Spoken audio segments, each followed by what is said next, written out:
Why? Like, why on earth would an ME staffer be there? I'm joined now by Dr. Michelle Dupre. She's a retired forensic pathologist and former medical examiner who began her career in law enforcement. So, Dr. Dupre, I couldn't have a better guest.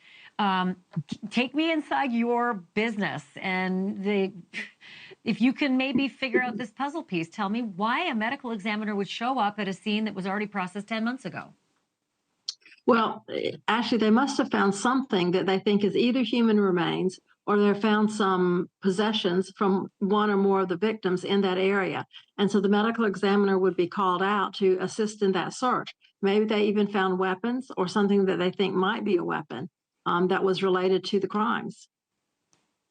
But that's why I'm confused. I would think, again, I don't know your line of work, but I would think that the investigators are the ones who would collect that evidence and that it would sort of all be part and parcel in a medical examiner's report. But to see the ME actually out at the scene 10 months after the fact, does that suggest to you that there's a likelihood that perhaps they're assuming there might be remains somewhere in and around that house? Yes, absolutely it does, because you're correct. You know, as a medical examiner, we look for things related to the body or closely related to that victim. It could be clothing. We may go out there to test DNA, even in the field, a presumptive test for blood or something like that, which crime scene can certainly do as well. But yes, if the ME is out there, they suspect that there may be some type of human remains, whether it's bone or whether it's actually something else. So there was all this talk of a giant kind of vault room in this home back, last year when they raided it. And I heard some reporting today as well that they did not dig up the floor. So would you assume that it's safe to guess that if there are jackhammers being brought into that house, that's exactly what they're doing? I don't think anybody reported that today. They would have heard that today. That's why I would have assumed maybe, a medical examiner was there. But is it possible they got a look beforehand and maybe we'll get a look after the fact if that's what they're going to do, is jackhammer up a basement floor? Absolutely, that's entirely possible. Or I don't think that there was any ground penetrating radar there, but that would be something else that they may be looking in other areas, again, for human remains of some type. Absolutely. In your line of work, what does it mean that the family has still been living there for 10 months? I mean, all I think of is the word compromise, that the scene is completely compromised, that if there were anything left there after the 12-day raid last July, it is certainly, not there now, or at least you might guess it's not there now. What's your professional perspective on that?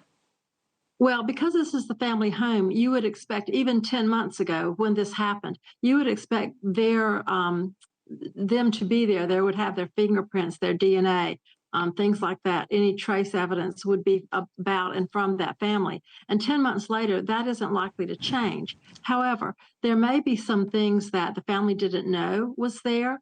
Those may be found more recently. So that would be something, again, that the investigators would look at now.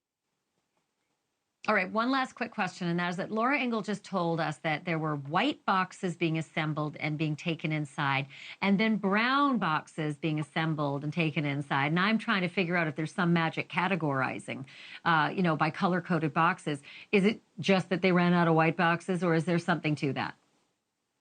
And that depends on the jurisdiction. Typically, we can separate things by color-coded boxes, and that just varies by jurisdiction. So I don't make too terribly much of that because I don't know how that jurisdiction categorizes their evidence. But yes, certainly they're probably going in two different directions with that. I still keep coming back to the fact that for 12 days, we watched them carting out massive boxes and bags, and it's such a small house. I couldn't imagine there'd be anything left to cart out, but they certainly found a lot today. Dr. Dupre, thank you so much for this. I really appreciate it. I knew you'd have answers that I didn't, for the life of me, understand. Thanks for doing this.